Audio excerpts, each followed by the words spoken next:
Guys, this is going to be a start of a new build, and I've gotten a lot of questions online about these semi trucks and how they go together and how hard they are. So we're going to break it down into manageable sections. That's the key with these. Just take your time and do, a little at a time. You don't have to do it all in one sitting. Even I get overwhelmed doing it in one sitting. So it's yeah, we're going to walk you through, show you some of the things to look for, tips and tricks, and yeah, just go along the way. So this will be part one. We get the chassis as a, not a roller yet, but just a basic chassis build, steps 1 through 10 of the instructions. And yeah, I hope it helps some of you guys out that are looking at these and thinking about getting some of these. They're awesome builds. Tamiya stuff is fantastic. The instructions are super clear, and yeah, they're fun to build. So stay tuned.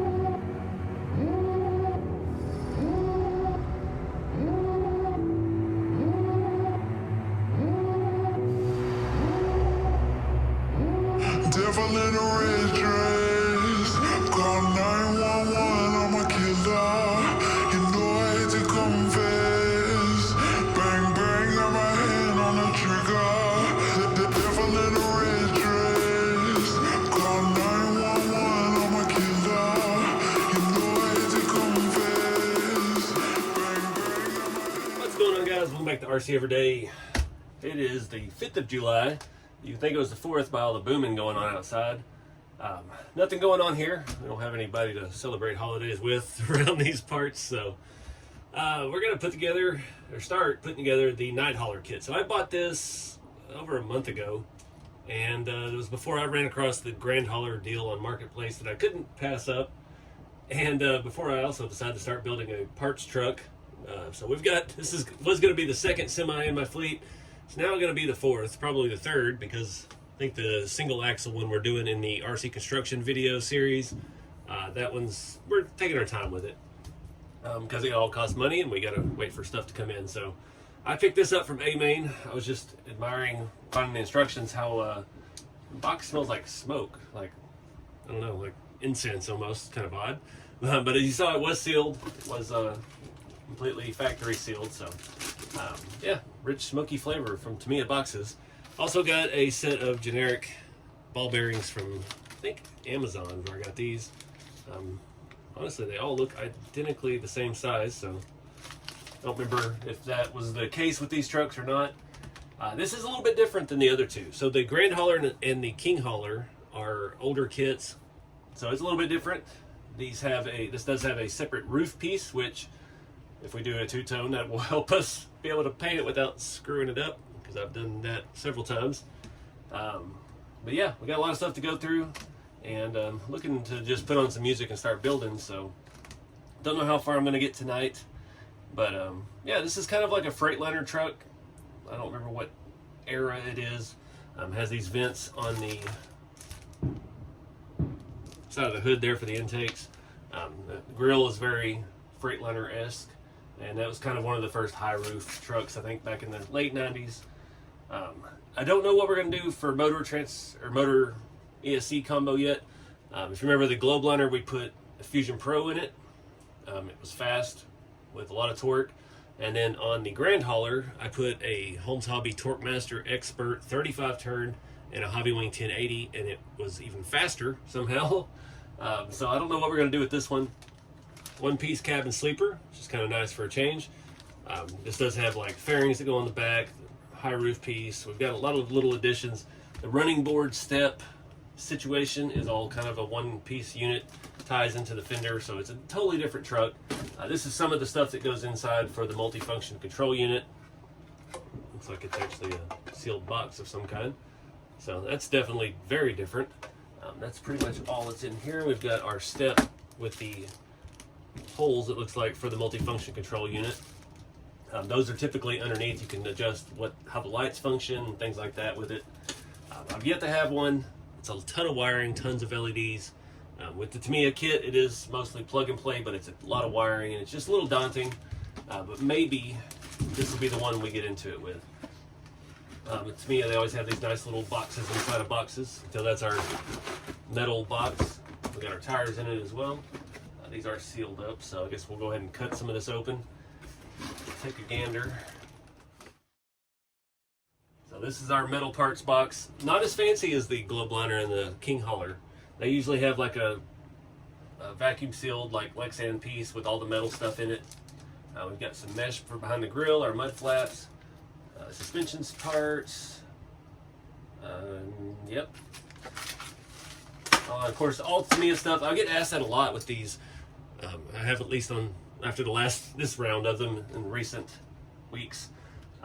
Folks ask about how hard these are to put together. And like I said, the transmission's a little technical, it's a little difficult, but it's actually not that difficult. Tamiya instructions are fantastic. This is the stuff that I started doing when I was 12, and all of their instructions are the same. They're kind of generic as far as the way it orients things. It's very clear about what step does what. I've never had any issues with Tamiya kits. I'm curious if anyone ever has, because I have not. But I haven't built a lot of their buggies and things like that. So I'm curious, comment below if there's a Tamiya kit that actually has some discrepancies in the instructions, because I've yet to find one. They're very clear, they're very organized, unlike a lot of things I've had recently that had a lot of issues with it. So the kit does come with just brass bushings, which, you know, we're not racing, we're not doing a whole lot of crazy stuff with. It would be fine if you keep them greased or grease them real good when you put it together. But ball bearing set, like I said, cheap on eBay and Amazon. I think I paid maybe $15 ship for these sealed ball bearings. And just peace of mind. Something that we always had to do in the 90s, putting kits together. You just buy ball bearings when you buy the kit. It's just an upgrade. Tons of tiny hardware, axle stuff. I don't know what the black pieces are in there. It looks like some kind of mount. It's supposed to be specific to the night hauler setup, because I've never seen them before. Transmission bag, you can see the main shafts on the transmission there. Lots of E-clips holding all that stuff in there. Are some metal gears, but most of them are plastic. Diff gears, Tamiya diffs are basically the same in everything. These have a little bit different shape than like the on-road cars, but it's still got a 3-gear spider, type diff in there, and we want to be able to lubricate that pretty well. I do have, I use a super white lithium grease for those, and pretty much all the gearing. You can see that transmission's got a pretty good amount of gear on it, or lube on it. Rod ends, or ball ends, and E-clips and bushings. Our front axle setup, solid front axle. Got our leaf spring pack, U-bolts, all of our front suspension. All the old school ones had pink shocks. I don't know why they did that. I would be very curious to find out from someone at Tamiya why that is, but the Grand Hauler does come with silver shocks, and that's what the last one we built was. We got some nice looking metal parts here for the, we got mirror mounts, grab handles, and our stack covers, which are actually metal, which look super nice. This actually has a little thing of Loctite, red Loctite. They're serious on this kit. Bag B, I know, because I bought one here recently on eBay. Those are suspension shoulder bolts and things that we desperately need. Rod ends and some tools and all that generic stuff. And our tires. Nothing wrong with these tires at all. If you saw the globe liner build, we put some like mud terrain or all-terrain tires on the back and some super wides on the front. These will be great for an on-road truck. They're super hard, so you don't need foams in them. I do plan on upgrading the wheels on this truck, because the stock wheels, I just don't like the way they look. But yeah, gotta actually start putting stickers on their stock motors now. The little 540 motor. These I think are all around 27 turn. It's gonna be very fast, and not what we really need for a semi truck with 3-speed transmission, unless you want to do donuts like I did on the recent video. So anyways, got the metal hardware. I don't know what's in this other box over here, so let's take a look at that. So Tamiya always kicking it old school. We got an antenna tube. Don't need those anymore. These are some of our transmission gears with the clutches, basically what it is. Got our windows. The one thing I do love about these semi kits, the lenses are already the right color. You don't have to try to paint them. It's fantastic. Saves you a lot of time and a lot of trouble. I've had issues with trying to find the right kind of paint. I've got a tester's stop, or what is it? I don't know. It's a blinker color, and as it's getting older, it's turning less and less orange and more yellow, and it's just frustrating. We got our slightly tinted windows. We do have sleeper windows in the roof and the sides. Our transmission housing, axle housing. So this is the goodie bag. There's those stock wheels. You can see the fronts they don't stick out quite enough for me, and it's only a 6 lug, and semi-trucks were 12, so there's that. Oh, there's our front one. Our front one does have 12, but yeah, it's actually are a little different maybe. I'll have to find some of the other ones to take a peek. They do seem to stick out a little further, so maybe we could rock these for a little bit before we have to spend any more money. Tank mounts, just generic stuff. This is the same from all the kits. We've got our rear shock mounts, step mounts, tank mounts. From what I've seen, these do not need the tank mounts. The tanks are the same kind as the Grand Hauler had. Metal plates, that's something different we haven't seen on the other kits. I believe these go on the bottom. This one is actually different too. It doesn't have the opening back wall. All the other ones, the sleeper, you have to slide little levers and pull the back wall off to get to the battery. This one's mounted underneath, so that's another nice change. So we don't have to take the body on and off. But this is part of the mounting system for our steps that go all the way down the side that connect the rear quarter fenders, tanks, step boxes, and the front fenders. It's a neat design, different kind of truck. So that's what's in box number 2. We'll dig around over in these other pouches and see what there is. So this is different. We do have a dovetail in the frame. What else did I see in here that was different? We actually have the plate mount made onto it. Are those plastic steering links? Surely not. We got our servo mounts, our fifth wheel plate, all our fifth wheel stuff that we probably won't even use because we'll put an aftermarket fifth wheel on it that's metal and looks better and works better. But yeah, that's cool. I didn't even know it had the dovetail in the frame. I guess I could have seen that in the pictures there. Our battery mount that goes on the bottom. Again, it's different. And then all of this is chrome. This is how much chrome is on this thing. It does have seats. I did not notice that because the picture on the box shows all the multifunction control unit stuff in there. So we've got our tanks. It looks like our tank is cut out to hide the batteries, our step boxes. It does have a chain box. We've got our stack bases. It does have stock stack hips that are small. We'll see what we end up with on that because you always got to have a little bit beefy exhaust on them. Bumper and stuff's in there. So yeah, there's a lot of detail. There's our grill tucked down in there. I don't want to open this stuff up because chrome makes fingerprints real bad. So we'll wait until we get to that part of the instructions. But it looks good. A lot of this kind of deck plate and diamond plating stuff looks actually pretty nice for plastic chrome. We have some modern looking mirrors and things like that look a little better than the other kits. So I dig it. We got a roof cap with our rear fairings. We'll leave all that sealed until we're ready to attempt painting.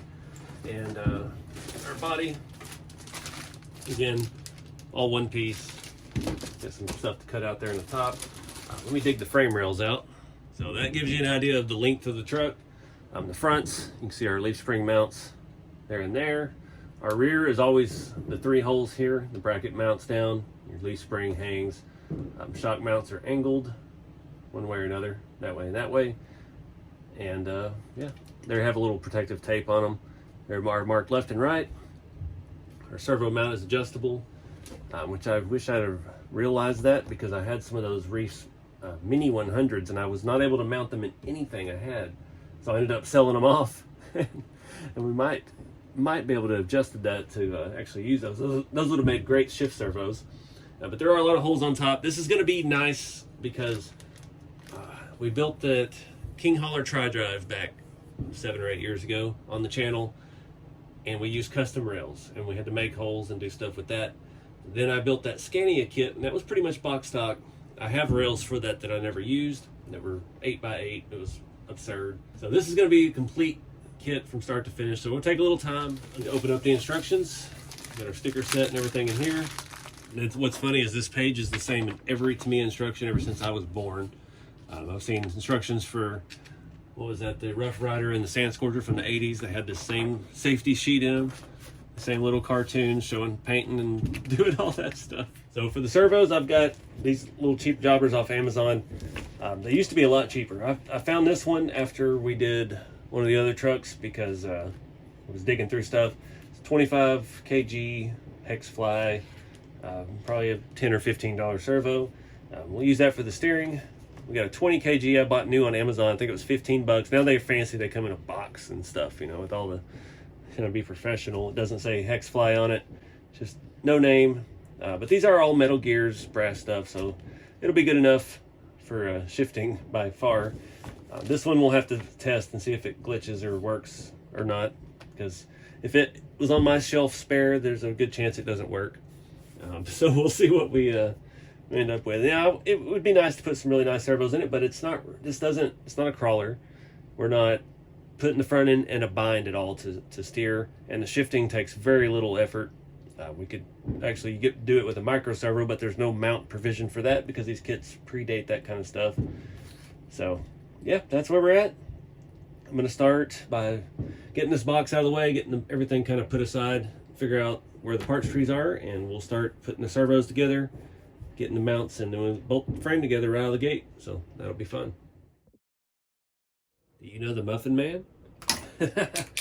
So, something I've always done, I used ice trays, and then we've evolved to these muffin pans. And if you remember the Grand Hauler video series, this is what came with it. That original builder of that had stuff set up, but it was a little distorted with some axial parts and random things thrown in, so I didn't want to reuse that. So I tried to write on here with a Sharpie, did not stick, so we're going to try a paint pen. I did split bag A into 2 and bag B into 2 because they have a lot of stuff in them. So I just want to make sure there's no confusion about where stuff goes. So C is obviously very easy, small. We'll put it over here. That other muffin tray would have worked better because the larger pockets, but yeah, I've done this plenty of times with ice trays, so there's no, we'll do C over here so we don't get confused. Wow, that paint pen was wet. It's never that good when I need it. We'll throw D over here. D's kind of thick, so we'll split it into 2. Lots of little stuff, that's all our nuts. Go ahead and mark that. Yep, that looks like a D. But that's kind of what I'm doing. I'm just looking through the instructions. I've already got parts trees out for the first full page, just about. I think I need to get some for the suspension bag. Need to get that out. And yeah, let's see, we have left and right marked on those. Get rid of all the trash. Then we'll start with our servo mounts, which are here on what part tree is this? G. So we'll come back and deburr all of this stuff, clean it up. Yeah, we got a little bit of burr on them, and start mounting our servos. And you might know the first thing I did, grab the muffin tray by the C. So I got black paint all over me, but I did want to talk about one thing real quick. The parts trees do have different servo options. It's so old school. You have a Futaba thread. I don't know how many teeth that actually is, and a Sanwa thread. Everything I've ever had fits the Futaba one better. So I don't know what actually uses the Sanwa. Oh, don't tell me that one does. That'd be ironic. No, it's that one. Yeah, it's just a little bit snugger because that one's used. No, that one's new. I don't know. But for these, we don't need aluminum servo horns. These have a servo saver type setup, and you really need it for the steering lane because there's a little bit of leeway, and that's the key to getting this thing to shift good with 3-speed, is using the factory servo saver. It has a tooth set up here where you can adjust it. I always build it exactly like the instructions.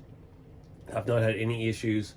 On the Grand Hauler, the last video I did with it, was able to set it up and make it shift super fine. It just worked, and even though that servo was glitchy that one came with, didn't have to adjust anything out of the instructions.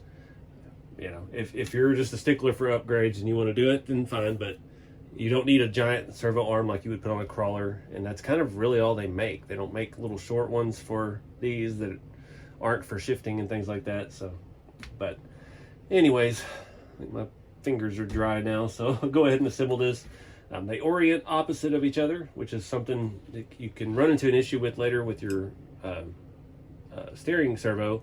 The wire hitting the can motor on these trucks, they fit so close to the transmission. Usually, I don't know if this one's maybe different, but we've got about what, 1, 2, 3, 4, 5 pieces for the shift servo horn. 1, 2, 3, 4 for the steering servo horns. We got a little bit of work to do, so let's get into it. Almost ready to start.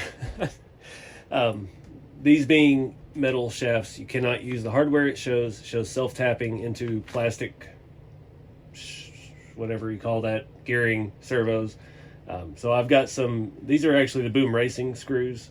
They're probably, one of them's got to be a little bit longer than the other because the shift servo has a very long shank on the servo saver. I've got one that's a little bit shorter. We'll use on that because they're a fine thread versus coarse thread. Just something else to look out for. And I think I've got everything ready now, finally. There's one more thing I was going to tell you about. I don't remember what it was. So, yep, we're going to get going.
Alright guys, so I've been thinking about this a lot while I've been working on it, and I've gotten a lot of interest in the semi-truck stuff. A lot of people have kind of had the same, I guess, feeling about it. They feel like these are complicated, like they're a difficult kit to put together.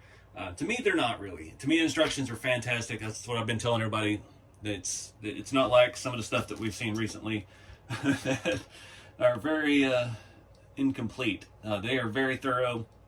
But, you know, I've been doing this for a long time. I'm not going to talk about how old I am. So, yeah, my first kit was one of these Tamiya on-road cars, but the instructions are the same, and I know them very well. So I can understand where it can be daunting. There's a ton of screws with this kit. Somebody actually commented that today. And as I got everything in the muffin tin, I was wishing I went with the bigger one because it was a lot. So, that being said, I'm going to break this up. And we're going to do this fully. I'm not going to use the pre-built transmission. I'm going to do a whole video on the transmission assembly. The next step, we're going to be building the rear diffs, and that's probably not enough to do a whole video on. We could do the rear suspension. Looks like we can get a lot of the chassis stuff done. So then we can move on to the transmission. And like I said, it's not super complicated. There's just a lot of E-clips and a lot of things. So I want to take some time and actually give you guys a thorough assembly. I know I've done it before on the channel, but it was a long time ago, and nobody's going to go back and search for that old video. So we'll do it again with a more current kit. They're all the same, but yeah, you get the gist. So we've got us a chassis. I was even going to cheat and use one of the pre-made axles I use on the rat rods. They have aluminum knuckles and stuff, but I was like, no, I'll show the process going through the full assembly for you guys. If you saw, I did have to go back. I've completely missed last night the spacers that go for the leaf hangers in the front. Luckily, those are on the parts tree, and cut those off, mounted them in there, and got everything in the front end bolted up. The U-bolts and stuff are so cool. It's seeing this stuff when I was a kid in the '90s with the King Hauler and all of that. It was just neat to see real RC cars built like real cars. And again, it's not exact, and it's as scale as it can be with the size of the hardware and stuff that we've got these days. But yeah, these are cool kits. They're, it's not a basher, it's not a racer, it's just kind of its own thing. This was scale before we had scale trail trucks and all this hard bodies and stuff into the hobby. This was the Tamiya being Tamiya.